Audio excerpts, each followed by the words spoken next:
Also, we have joining us Femi Babafemi, the NDLA spokesperson. Good evening and thank you so much for joining us at this time. Thank you. Good evening. My pleasure. Okay, all right. So, according to the NDLA statistics, it reveals that one in seven Nigerians aged between 15 and 64 years is involved in drug use in Nigeria. How concerned do you think the government should be about this development and also getting more efforts on board to curb this menace? All right. Thank you. I'll need to first of all thank um, Barrister Timothy Martini for doing almost half of what should have been my job here. I'm actually impressed. He has a good understanding of the situation. That's good. Having said that, I would say that. Putting the statistics on the table by the chairman yesterday in his statement or remarks during the meeting with the leadership of NYSC was just to contextualize the drug use situation in Nigeria, which was actually something based on the report published in 2018. That was the report of the National Drug Use Survey that was published in 2018, which put the population of those who had abused illicit substances the previous year at 14.3 million Nigerians, which amounts to 14.4 prevalence average, which is almost 3 times the global prevalence average of 5.6. So that gives us a very high drug use situation, and I'll tell you that ever since then, the government of Nigeria has been very up and doing to ensure that we curb the scourge. And not only that, there has been subsequently a projection by the United Nations Office on Drugs and Crime that in 2030 there will be a 40% increase in the number of drug users in Africa. And you know, when we talk of drug users in Africa, we're talking of Nigeria, which has the largest population in Africa. So that really puts everybody, that should put everybody on their toes. That is both government and the citizenry, everybody, because this is not just about government, it's not just about the leadership, it's about all of us. It's a collective thing, because this whole thing starts from the house, spreads to the communities, the society at large, and there it goes around with ripple effects here and there, just like the earlier speaker said. This has consequences not only on the individuals, on their health and their prospects, their potential in life, as well as consequences of some other negative effect on the society, because when you see people doing certain things that ordinarily a normal somebody in his or her right senses won't do, then you will know that there must be more to it, and more often than not, at the basis of some of these crimes and criminalities or the issue of illicit substance abuse. So that's why the government is all out through, through coordinated efforts by the NDLA, which is the lead agency in this regard, not only to cut access and availability of these illicit substances through law enforcement, that is investigation, arrest, seizures of all of these substances wherever we find them. And I'm sure, just like it's showing on your screen, there have been quite a lot of efforts in that regard.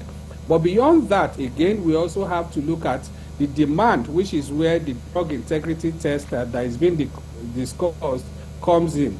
The agency also has been leading the campaign first to sensitize the public through our War Against Drug Abuse Social Advocacy Initiative, that is WADA, which was actually launched on June 26, 2021, to mobilize the citizenry to raise awareness about the dangers of illicit substances, abusing illicit substances, and also to provide support to those who might have had contact with illicit substances, especially our youth population, especially those Okay, I apologize. who Sorry are to cut short the flow of your thought. But for this particular directive, it seems to be aimed solely at NYSC and then for people who are getting married too. But one begins to wonder, what about universities, secondary schools, even among officers, law enforcement officers, there are also records of drug use among them. So what else what do you think the agency too could do to address all this sector and not just the NYSC? Because these are people that might have been taking the drugs for a long time. So what about taking it to the grassroots level? What is going to be done about that? Absolutely. This is not just about youth corps members alone. No, it's a whole of society thing. I mean, the youth corps member, the thing came in because we were having a meeting with the Director General of the NYSC. That was why that was the point of discussion. But indeed, like I said, this has been an advocacy that the NDLA has been leading over the years, at least that I know, very vigorously since 2021 with the coming of Brigadier General Mohammed Buba Marwa at the leadership of the agency. He's been advocating, pushing this, and we'll be having results. I will tell you because it's a public health thing, it's a medical issue, so that's why we cannot be going out to be discussing some of these things, where some of these things have been going over time. But I can tell you that this has been going on in a lot of schools, both private and public institutions. And in fact, recently, the University of Abuja made a policy for any students coming in, as fresh students, you have to undergo drug integrity tests to be sure you are free from drugs. That's one. Two, prospective couples, and then those seeking employment, those seeking political offices. In fact, I can tell you again that there are some states in Nigeria today that you cannot contest or vie for any political office or even be appointed into any political office without undergoing drug tests. That I can tell you again, like you rightly pointed out, this is what the agency itself, the NDLA, leads, because we do it within ourselves. And then we take it also to other law enforcement institutions, public offices, other government ministries, departments, and agencies of government. This is something that is already going on in those areas. We're just trying as much as possible to extend the reach of this, to make sure that we have more people in the bracket, more institutions in the bracket to buy in and take ownership of it, so that as much as possible, this is not punitive like the chairman of the agency did say yesterday. This is simply about raising awareness among the people. It's about preventing people from going into substance abuse. That's cutting the demand for drugs by especially our young people and everybody, including the elderly, like the barrister spoke earlier. It's not limited to our youth. It cuts across all age brackets.